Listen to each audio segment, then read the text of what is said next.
আসসালামু আলাইকুম, welcome to my channel. আজকে আমি তোমাদের ফিজিক্স এইচএসসি সেকেন্ড পেপার এর একটি গুরুত্বপূর্ণ টপিকস ফুল ওয়েভ ব্রিজ রেকটিফায়ার, অর্থাৎ এটা এইচএসসি সেকেন্ড পেপার 10ম অধ্যায় সেমিকন্ডাক্টর আর ইলেকট্রনিক্সের একটা গুরুত্বপূর্ণ টপিকস। এটা নিয়ে আলোচনা করব। দেখো, যে আলোচনা শুরুতেই বলি, আমাদের এখানে ফুল ওয়েভ ব্রিজ রেকটিফায়ারের জন্য কী কী প্রয়োজন। একটি স্টেপ ডাউন ট্রান্সফরমার লাগবে, 4টি ডায়োড লাগবে এবং একটি লোড রেজিস্ট্যান্স, যেটাকে আমরা আরএল দ্বারা প্রকাশ করি। এখন দেখো এখানে কি ঘটনা ঘটবে।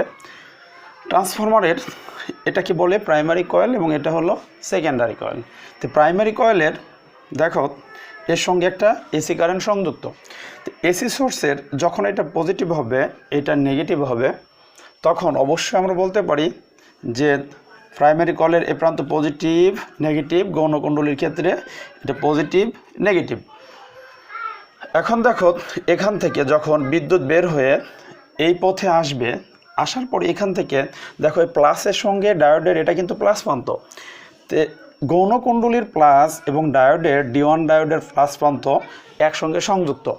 অপরদিকে D2 ডায়োডের মাইনাস প্রান্ত এখানে বিদ্যুতের সঙ্গে সংযুক্ত। তাহলে দেখো যে এখানে আমরা দেখতে পাচ্ছি যে যেহেতু ডায়োড D1 এর প্লাস এবং প্লাস এখানে সংযুক্ত, সেহেতু কী হবে যে আমরা D1কে বলতে পারি এটা ফরওয়ার্ড বায়াস এবং D2 আছে অবশ্যই রিভার্স বায়াস।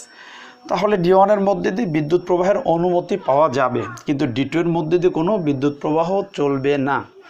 এক্ষেত্রে বিদ্যুৎ বি প্রান্তে পৌঁছানোর পর ডায়োড D1 এর মধ্যে দিয়ে সি বিন্দুতে আসবে। এরপরে দেখো সি বিন্দুতে বিদ্যুৎ আসার পরে এখান থেকে দেখো এটা কিন্তু এই ডায়োড D4 কিন্তু এটা হলো ঋণাত্মক প্রান্ত, এবং তাহলে ঋণাত্মক প্রান্তের সাথে সংযুক্ত আছে মানে এটা কিন্তু রিভার্স বায়াস। তাহলে এদিকে কিন্তু বিদ্যুৎ প্রবাহিত হবে না।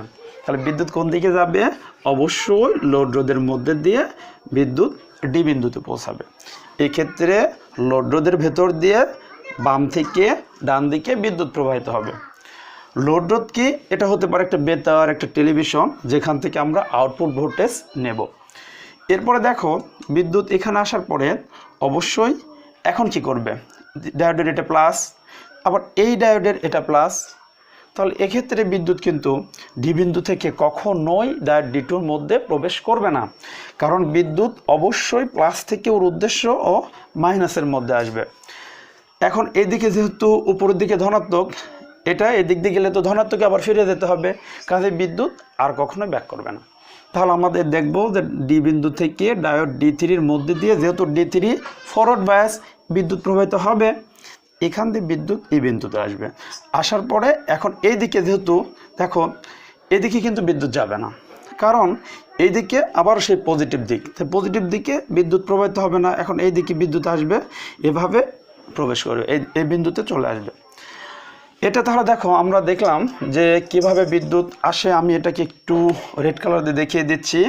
দেখো এখান থেকে এইভাবে এই ডায়োড D1 এর মধ্যে দিয়ে এদিক দিয়ে লোড রোধের ভেতর দিয়ে এই দিক দিয়ে ডায়োড D3 এর ভেতর দিয়ে এখান দিয়ে সরাসরি এই বিন্দুতে চলে আসে। এক্ষেত্রে বিদ্যুৎ প্রবাহ কেমন হচ্ছে আমরা একটু দেখে নেই, যে A B C D E F বরাবর, অর্থাৎ দেখো লোড রোধের ভেতর দিয়ে কিন্তু অবশ্যই বাম থেকে ডান দিকে বিদ্যুৎ প্রবাহিত হয়। এবার দেখো যখন বিদ্যুৎ প্রবাহের দিক ঘুরে যাবে, অর্থাৎ এটা প্লাস এটা মাইনাস হবে, তখন কিন্তু গৌণকুণ্ডলীর এটা প্লাস এবং এটা মাইনাস হবে। এক্ষেত্রে দেখো আমাদের এই প্লাসের সঙ্গে সংযুক্ত আছে ডায়োড D4 এর প্লাস প্রান্ত। তাহলে প্লাসের সাথে যেহেতু প্লাস সংযুক্ত, এখন আমরা বলতে পারি ডায়োড D4 এক্ষেত্রে ফরওয়ার্ড বায়াসে আছে, এবং প্লাসের সাথে এখানে মাইনাস সংযুক্ত ডায়োড D3 এর, এক্ষেত্রে ডায়োড D3 কিন্তু অবশ্যই রিভার্স বায়াসে সংযুক্ত। তাহলে আমরা কিন্তু বলতে পারি এইবারের জন্য, অর্থাৎ এদিকে বিদ্যুৎ প্রবাহের ক্ষেত্রে ডায়োড D3 অফ হিসাবে কাজ করবে। ডায়োড D3 এর ক্ষেত্রে অফ, অর্থাৎ এর মধ্যে দিয়ে এবার বিদ্যুৎ যাবে না। এবার বিদ্যুৎ কিন্তু এদিকে আসবে, যেহেতু ফরওয়ার্ড বায়াস, এদিক দিয়ে বিদ্যুৎ সি বিন্দুতে আসবে। এখন সি বিন্দু থেকে অবশ্যই লোড রোধ RL এর ভেতর দিয়ে এই দিকে প্রবেশ করবে, কারণ এদিকে দেখো এটা কিন্তু নেগেটিভ প্রান্ত। তাহলে নেগেটিভ প্রান্ত হলে অবশ্যই এটা এখন রিভার্স বায়াসে আছে, এজন্য এদিক দিয়ে বিদ্যুৎ যাবে না, তাহলে বিদ্যুৎ এদিকে প্রবাহিত হবে।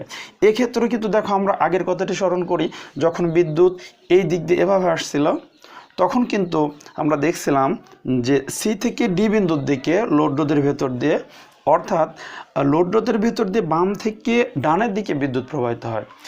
এবারও কিন্তু আমরা দেখতে পাচ্ছি, দেখো আমাদের এখান থেকে এই দিক দিয়ে আসবে D4 এর মধ্যে দিয়ে, আবারও কিন্তু দেখো লোড রোধের ভেতর থেকে দিয়ে বাম থেকে ডানের দিকে বিদ্যুৎ প্রবাহ চলবে।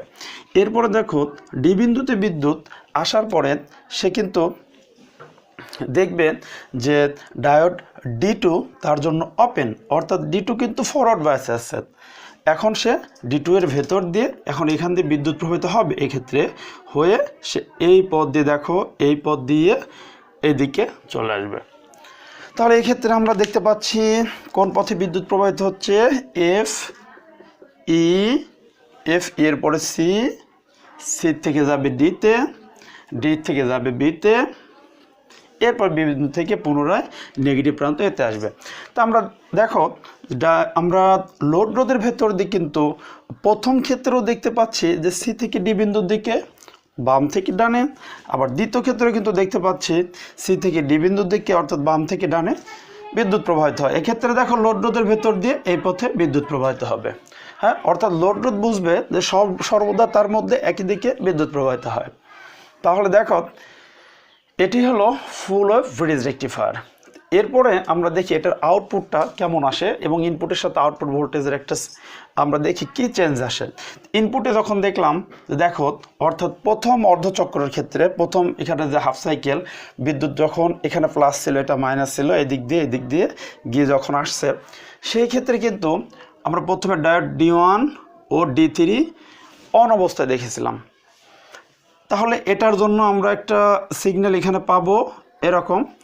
এরপরে দেখো আবার বিপরীত দিক দিয়ে যখন, অর্থাৎ ঋণাত্মক অর্ধচক্রের জন্য আমরা এক্ষেত্রে কিন্তু দেখতে পেয়েছি যে এক্ষেত্রে ডায়োড আমাদের D2 এবং D4 অন ছিল। এরপরে সেম আমরা এরকম, অর্থাৎ দেখো আমরা একটি পালসেটিং ডিসি কারেন্ট পাবো।